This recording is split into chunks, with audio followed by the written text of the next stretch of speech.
been, mate? Nick Vujicic was born with no legs and no arms. I'm going out on a limb. What do you want? But he's sure got plenty of guts. This is scary right here, mate. This is where you gotta have guts. Or you're a bit crazy.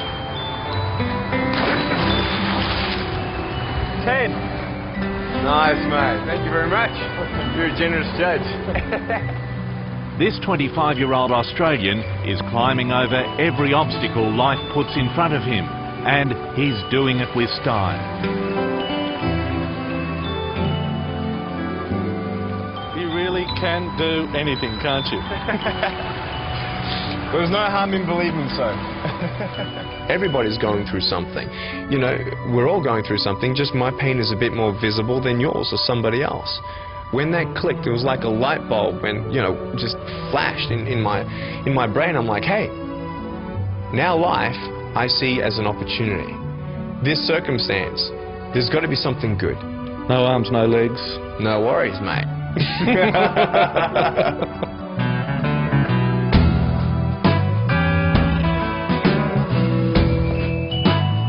So do you see yourself as a disabled person? I know I have no arms, no legs, but the definition of disability is something stopping you from being able to do something. In my life, there's hardly anything I've found that I can't do. Even golf. Even golf. I think we're getting a bit out of control here. Should I take over? No.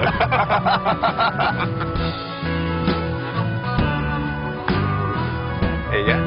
Nick is an inspiration, with a phenomenal passion for life that's intoxicating for everyone who meets him. Nice. Give me 5, man.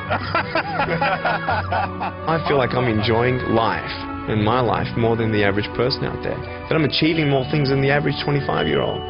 It's great. I'm fulfilling my dreams, man.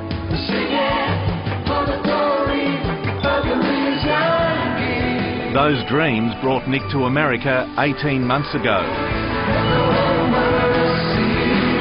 In a short time, he's become a smash hit as a preacher and motivational speaker. Welcome, Nick Vujicic. The secret to his success here is his Aussie accent and the ability to laugh at his lot in life. Yeah, when you see me from the outside of a vehicle, you have no idea that I have no limbs. And we're at the traffic lights and this car comes up next to us and this girl is looking at me. So I look at her, she looks at me and I'm like, cool, let's have some fun here. I grab the seatbelt in my mouth and I loosen it like this. And then in the car seat, I just did this.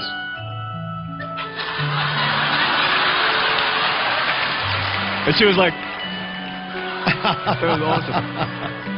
Humour underpins everything for you. Humour in your message.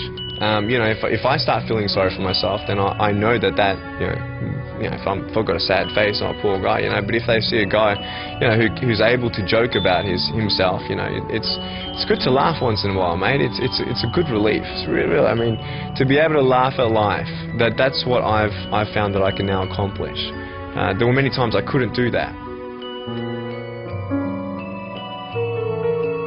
Nick was born in Melbourne in 1982. The long-awaited first child of Boris and Dushka Vujicic. When I was born, the doctors held me low enough so she couldn't see me as soon as I was born, and she heard me cry. But obviously she saw a worried look in the doctor's face. He went pale. My dad looked over, and you know, his face colour changed as well. And my mum's like, "What? What's going on? What happened?" It's a question that's never been answered. Nick's birth confounded the doctors then and still does. So this was never detected on ultrasounds? Correct. Your mum, medication while she was pregnant with you? No medication. Wasn't thalidomide. That was a decade before I was born. And so she knew all about that. She didn't even take Panadol or any painkillers while she had a headache, and not a touch of anything else that might harm her pregnancy. It took a while for your parents to accept their baby boy like you are. Yes. I mean, I couldn't imagine the shock, the grief, the natural feelings of guilt, anger, confusion. It sounds like a period of mourning almost for you. Oh, it was. When you were born. For about 4 months. It was hard, you know. When I was born, my mum didn't even get flowers from anybody. You know, you get a firstborn son, no one sent any flowers. Yeah. But despite his lack of limbs, Nick was a perfectly healthy baby, and with sheer will, he adapted to everyday life. It's that same perseverance and imagination that drives him today. That foot of yours is amazing. Isn't it? I mean, without it, I'm so thankful for this little thing. You know, one day I broke it. Really? I sprained it. I didn't break it, but I was playing soccer one day. I sprained my foot. I couldn't walk in it for 3 weeks. Talk about feeling disabled. And I suppose having that foot also at least gives you something I take for granted, is a sense of touch and feel. This is true. It's true. Because I think because I have less body surface, my skin is more sensitive than other people's. And yeah, it definitely gives me that sense of touch as well, for sure. It's quite funny, having half the blood volume in my body, everything hits me twice as hard as well. So if it's sugar, caffeine or alcohol, it hits me twice as hard. So. Whiling away some time on the water gives Nick a sense of control and independence. You good? Very good. Very impressive. Look at that! That is perfect! Well done. That's alright, eh? Yep. Be able to drive a Manly ferry soon. It's something he's always craved. As a teenager, he was determined to do things his way to lighten the burden on his parents. These days, his life is so busy, he's had to employ a full-time carer to speed up the process. Yeah, that's good. Thank you very much.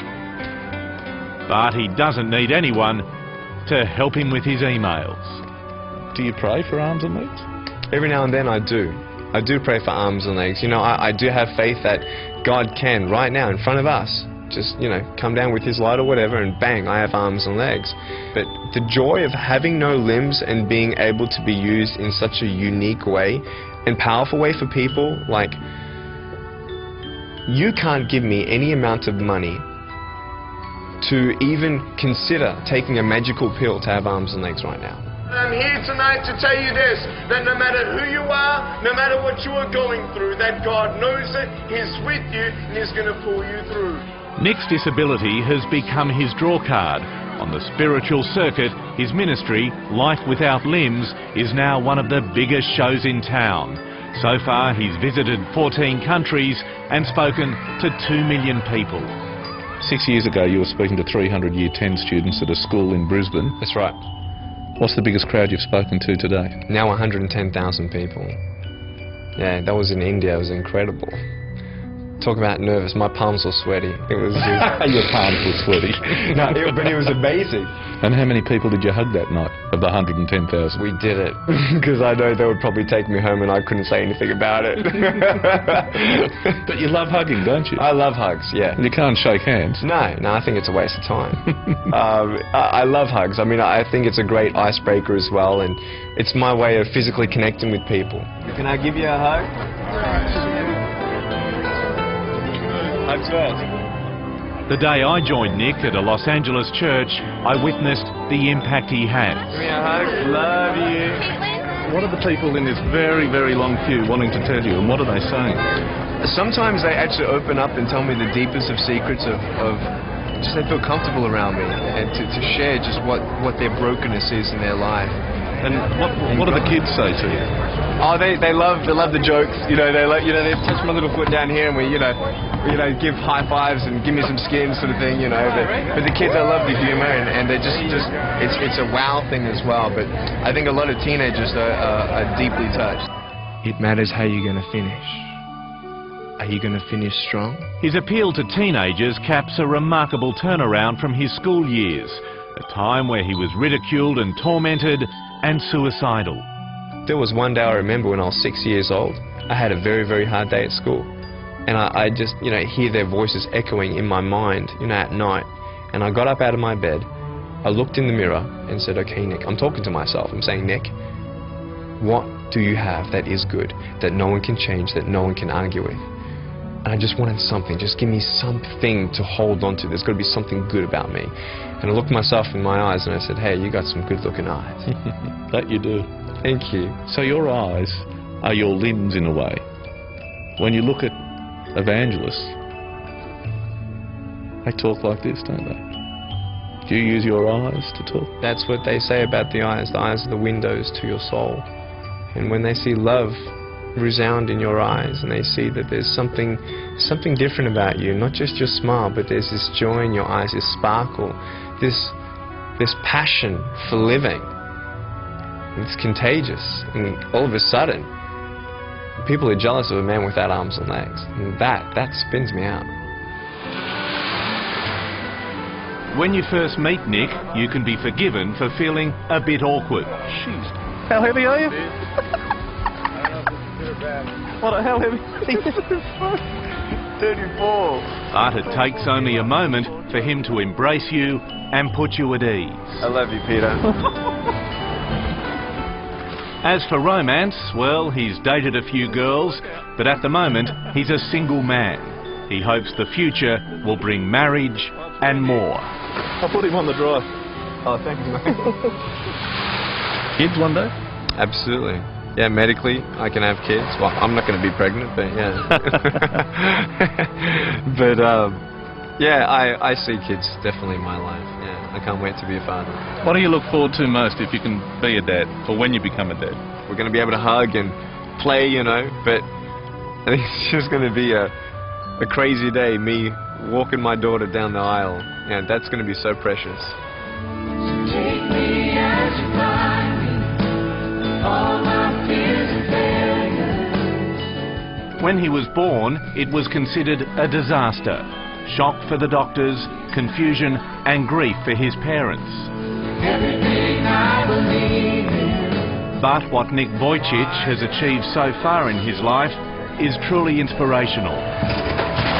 His story touched me, and he hopes to tell it to many, many more. Thank you. I want to reach the world. I really do. As many as possible. And I'll do this till the day I die, mate. I know it. Really? Yep. Yes. You want to speak to millions and millions and millions? Yes. Well, I love how you dream big. Why not, mate?